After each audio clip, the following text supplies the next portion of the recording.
The call came while the table was still covered in place cards, the ink barely dry, the names arranged with the kind of care that assumes people will show up as expected.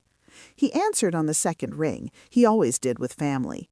It was a reflex built from years of being reachable, of being the reliable one, the one who didn't need much and therefore could give more. His father didn't waste time. "You'll need to cancel the honeymoon," he said, voice calm, administrative. "Your sister needs you to watch the kids." There was a pause, not because he was shocked, but because he was cataloging the moment 48 hours before his wedding. Not a week, not a month, 2 days. "Why?" he asked.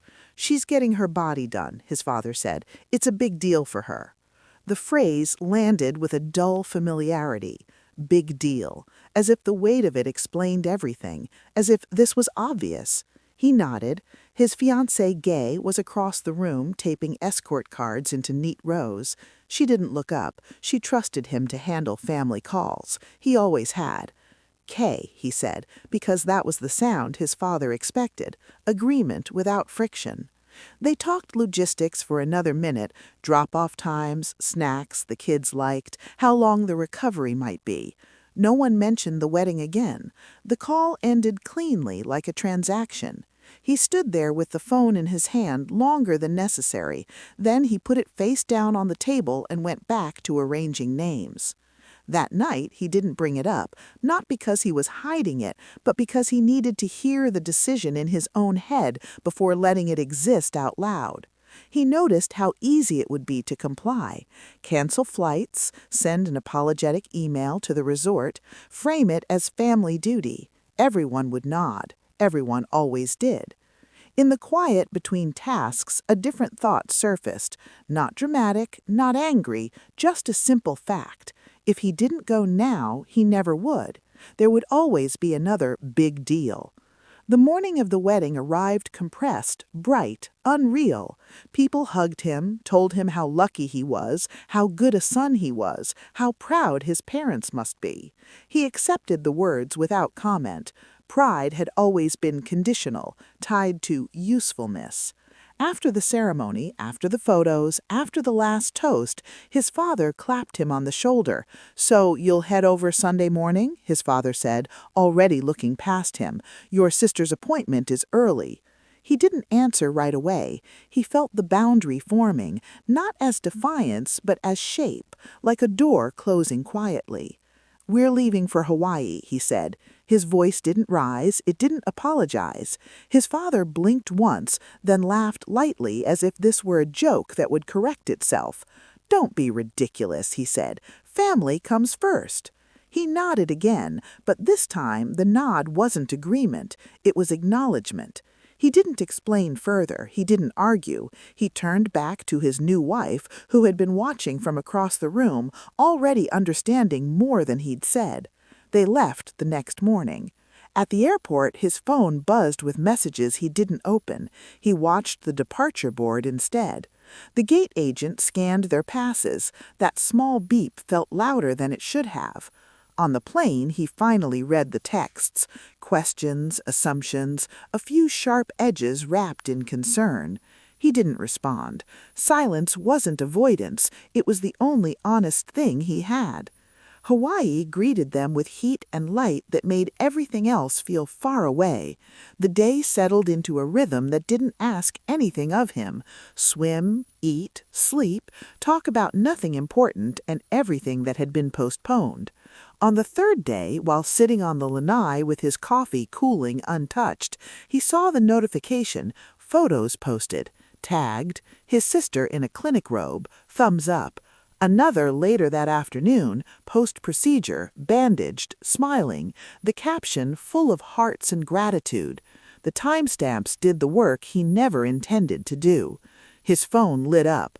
The family group chat, long dormant, erupted. "Wait, weren't you watching the kids? I thought that was why you canceled the honeymoon. Who has them?" He watched the messages stack without touching the screen. There was no satisfaction in it, just a quiet certainty that something had shifted beyond his control. The shift became concrete an hour later when his sister's name disappeared from the chat, replaced by a private message thread that included a number he didn't recognize. "This is Karen from the school," the message read. "We were listed as an emergency contact. The children were not picked up." Authority has a tone, clear, unemotional, uninterested in family narratives.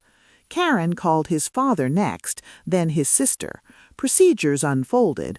A temporary childcare service was engaged, forms were filed, fees assessed.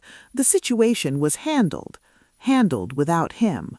By the time his sister reappeared in the group chat, the energy had changed. Less accusation, more damage control. His father typed a long message about misunderstandings and timing. No one asked him directly why he hadn't said more. He didn't offer it. That night, lying next to his wife with the balcony doors open, he felt something settled that had been restless for years. Not triumph, not relief exactly.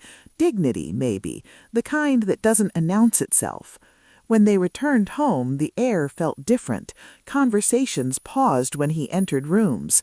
His sister avoided specifics, speaking instead in broad statements about stress and recovery.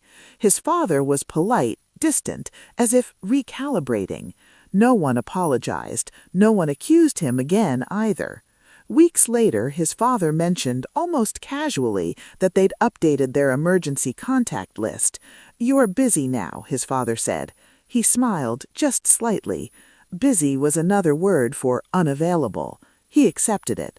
The family didn't collapse, it didn't heal either.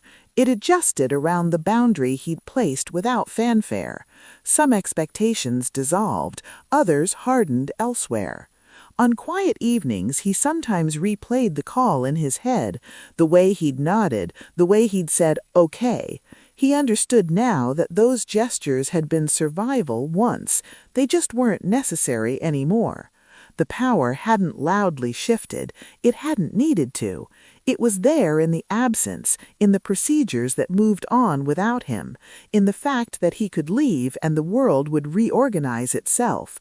He didn't regret Hawaii. He didn't celebrate it either. He simply lived with the consequences. A family that saw him a little less clearly, and a life that for the first time belonged unmistakably to him.